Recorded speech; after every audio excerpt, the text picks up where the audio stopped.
नमस्कार.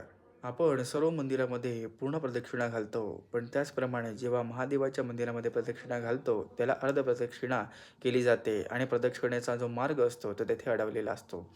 यामागील शास्त्रीय कारण काय आहे, ते आपण या व्हिडिओमार्फत जाणून घेऊयात.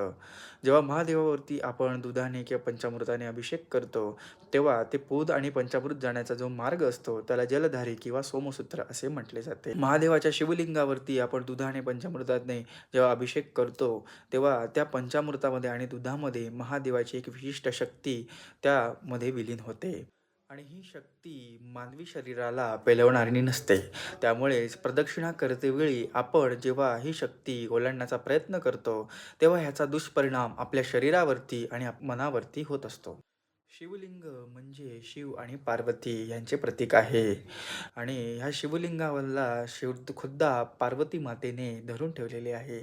त्यामुळेच ह्या शिवलिंगाला पूर्ण प्रदक्षिणा करणे, ती जलधारी ओलांडणे म्हणजे एक मोठे पातकच मानले गेलेले आहे. याच कारणामुळे आपण महादेवाच्या मंदिरामध्ये शिवलिंगाभोवती अर्धप्रदक्षिणा ही करत असतो. धन्यवाद.